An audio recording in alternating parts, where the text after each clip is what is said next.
Bonjour tout le monde, bienvenue dans cette vidéo de révision notamment pour les examens belges où il y a normalement ce sujet, c'est le suite d'histoire de la construction européenne. Nous allons pas rentrer dans les détails là, c'est une vidéo de synthèse, mais ça peut quand même être intéressant. Du coup, on va pas aborder l'origine de l'idée européenne, ça on en reparlera dans une autre vidéo puisque c'est assez ancien comme idée, mais du coup le processus qui se lance après la Seconde Guerre mondiale est motivé par deux raisons principales. La nécessité de construire la paix après la guerre, créer un espace de cohésion en Europe afin d'encourager les collaborations plutôt que l'affrontement, mais également faire face à la menace soviétique. En effet, l'Europe de l'Est est alors satellisée par l'URSS, et donc il y a l'idée d'unir le bloc de l'Ouest face au bloc de l'Est. Plusieurs étapes vont ainsi avoir lieu. Déjà, dès la sortie de la Seconde Guerre mondiale, il y a plusieurs structures qui sont mises en place. Ainsi, on a le Conseil de l'Europe qui, contrôle assez peu de choses, mais ça c'est créé en 1949. En 1950, on a un premier Parlement européen, l'Union de l'Europe occidentale en 1954, l'Organisation européenne de coopération économique également en 1948, mais durant cette période, l'étape majeure, principale, reste la création de la Communauté européenne du charbon et de l'acier, la CECA, en 1951, pour entrer en vigueur en 1952. C'est un projet qui a été initié en 1950 par Robert Schuman, afin de permettre un rapprochement franco-allemand et éviter un quatrième conflit entre ces deux pays, après du coup 1870-1871, 14-18 et 1939-1945. Il s'agit alors d'une organisation économique devant créer un marché commun de ces deux ressources stratégiques entre 6 pays, la France, la Belgique, les Pays-Bas, le Luxembourg, l'Allemagne de l'Ouest et l'Italie. Elle doit également soutenir le développement et la modernisation de ces secteurs d'activité afin de les rendre plus productifs, par exemple en concentrant la production charbonnière dans les mines les plus rentables, ce qui va conduire à un certain nombre de fermetures de mines. Elle va rester en place jusqu'en 2002, date de la fin de la validité du traité, et son renouvellement devenait alors inutile au vu des nouvelles institutions européennes. De plus, le charbon a été de moins en moins important dans l'économie. En 1954, il y a un projet de créer une communauté européenne de défense, mais ça échoue, donc ça ne se crée pas. Donc l'étape suivante, c'est en 1957, le traité de Rome, qui va instituer la communauté économique européenne, qui est donc signé entre les 6 mêmes pays, qui vont dans le même temps signer le traité Euratom, qui est donc un traité d'une communauté européenne de l'énergie atomique.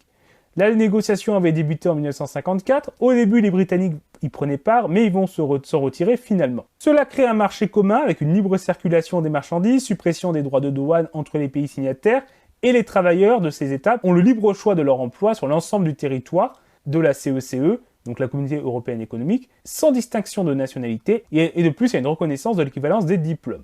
On a également de la politique commune qui se met en place dans certains domaines, par exemple avec la PAC, politique agricole commune, qui organise du coup une politique agricole de ces différents pays, pouvant s'appuyer sur des réglementations des prix, des subventions, des systèmes de stockage et des règles communes en matière d'importation et d'exportation. On a également donc ainsi des fonds d'orientation et de garantie agricole qui sont mis en place pour atteindre des objectifs de politique commune. Et donc ça va être mis en œuvre dès 1962. Ensuite, il y a plusieurs autres étapes. En 1979, le Parlement européen prend sa forme actuelle. En 1985, on a les accords de Schengen, qui signés par 5 des 6 fondateurs, puisque l'Italie n'en fait pas partie, avant de s'étendre progressivement avec l'espace Schengen, qui rassemble aujourd'hui 27 États européens, dont 23 membres de l'Union européenne et 4 États associés. Et donc là, il s'agit d'étendre aux personnes la libre circulation qui était appliquée aux capitaux. En 1992, autre étape majeure, le traité de Maastricht. C'est le traité fondateur de l'Union européenne actuelle. Il fait coïncider donc les objectifs de l'Union économique et monétaire à une union politique. Sa validation va cependant rencontrer quelques difficultés puisqu'il va être rejeté par référendum au Danemark et validé de justesse en France avec 51,04% des voix. Il va cependant entrer en fonction, créant officiellement l'Union européenne et décidant aussi également de la création de l'euro qui sera effective en 1999 d'abord pour les formes dématérialisées, puis avec les pièces et billets en 2002, mettant ainsi officiellement fin aux monnaies nationales le 28 février 2002, même si elles continuent d'être acceptées en termes d'échange dans les différents pays à des dates différentes. L'élargissement de l'Europe va également se faire par l'intégration de nouveaux pays, en plus des 6 fondateurs. En 1973, on a l'adhésion du Danemark, de l'Irlande et du Royaume-Uni. En 1981 et 1986, l'adhésion des pays méditerranéens, Grèce, Espagne, Portugal, pays qui sortaient de périodes de dictature et qui connaissaient une période de transition démocratique plus ou moins aboutie. En 1995, l'Europe rassemble ainsi 15 États, et avec la chute du mur de Berlin, l'Europe de l'Est va s'ouvrir, et progressivement, d'autres pays vont être intégrés, et de 2004 à 2013, l'Union européenne va passer de 15 à 28 pays, avant de perdre un pays avec le départ du Royaume-Uni.